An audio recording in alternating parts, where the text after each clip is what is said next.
वो वो कौन? श्वेता ने पूछा। जूली ने थोड़ा घबराते हुए जवाब दिया, महापिशाचिनी। जूली की ये बात सुनकर आदित्य जोर जोर से हंसने लगा और बोला, क्या यार जूली, अब हम यहाँ पे नए हैं तो हमें कुछ भी बताओगी क्या? इन सब बातों के बीच प्रेरणा का ध्यान कहीं और ही था। वो बस एकटक नजर से उनके सामने जलती हुई आंख को घूरे जा रही थी।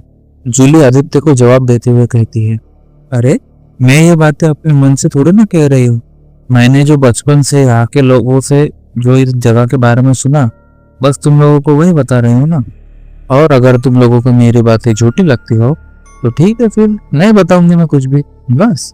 जूली की ये बात सुनकर आदित्य जल्दी से बोल पड़ा, अरे नहीं नहीं नहीं, ऐसा कुछ नहीं यार, तुम बताओ आगे क्या हुआ? मैं तो सिर्फ मजाक कर रहा था।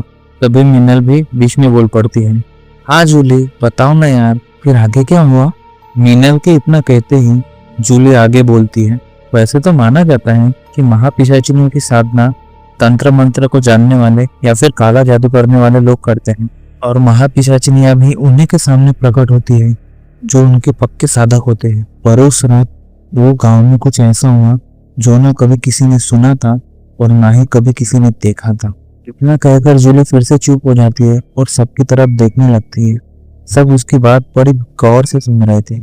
उसे यूं अचानक चुप होता देख श्वेता कहती है, अरे यार तुम फिर चुप हो गई, अरे बताओ ना क्या हुआ था उस रात?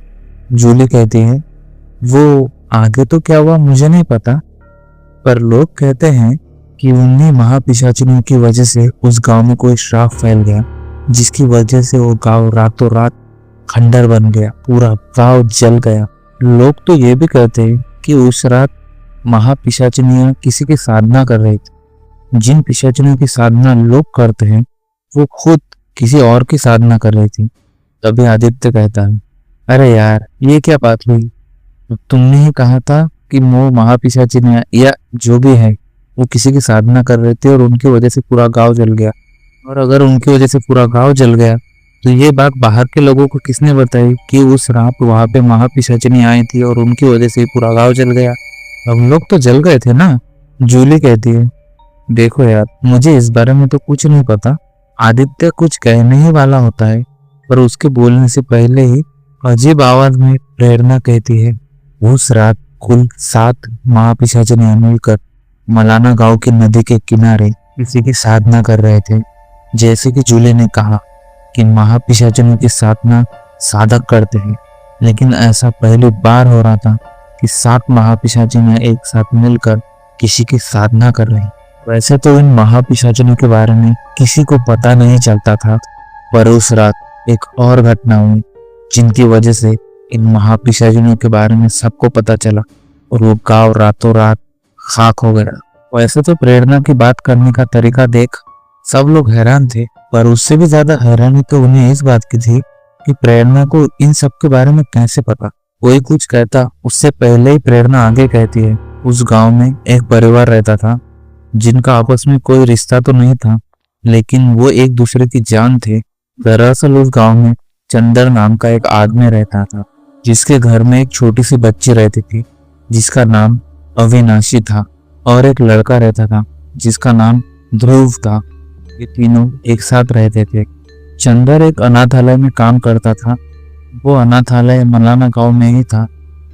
गांव में होने के कारण उस अनाथालय पे किसी का ध्यान नहीं था। उस अनाथालय के मालिक के मृत्यु के बाद वहां का खर्चा उठाने वाला कोई नहीं था।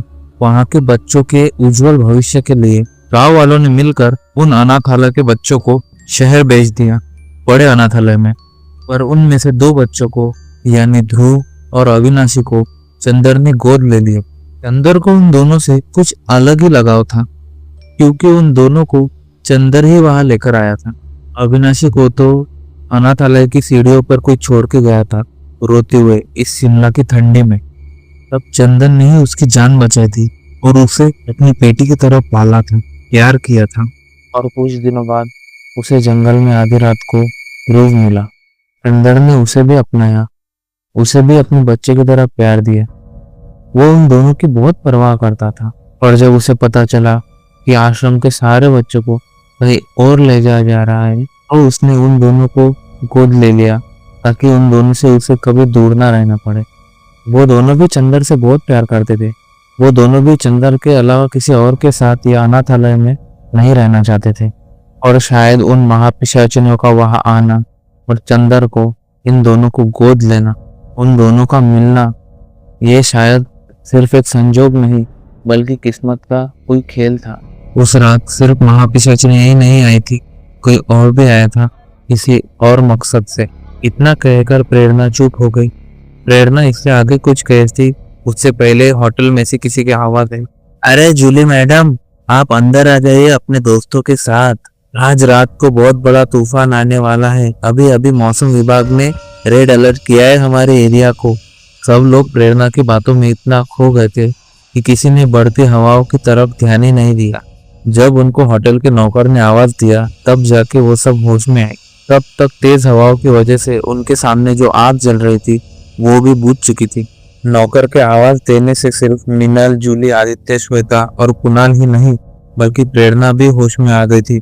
और वो होश में आते ही कहते हैं, अरे बाप रे, इतनी ठंडी हवा, चलो यार जल्दी अंदर चलते हैं। इतना कहकर प्रेरणा अपनी जगह पे से उठी और अंदर जाने लगी। उसके पीछे पीछे सब लोग होटल के अंदर आने लगे।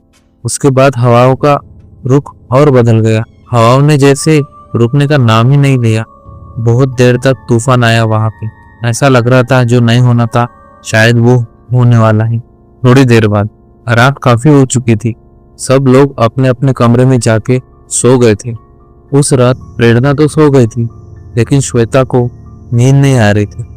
उसके दिमाग में बार बार वही बातें घूम रही थी कि सालों पहले हुई कोई घटना उसके बारे में प्रेरणा को कैसे पता। जब से हम शिमला आए हैं प्रेरणा कुछ बदली बदली लग रही है। वो ना ही पहले जैसे सबसे खुल के बात कर रही है ना ही हंसी मजाक कर रही है। बस हर वक्त किसी न किसी ख्याल में खोई रहती है। इसी ख्याल में न जाने कब श्वेता की आंख लग जाती है। उसे खुद भी पता नहीं चलता कौन था वो दूसरा शख्स जो उस गांव में आया था और महापिशाचिनियां किसकी साधना कर रही थी।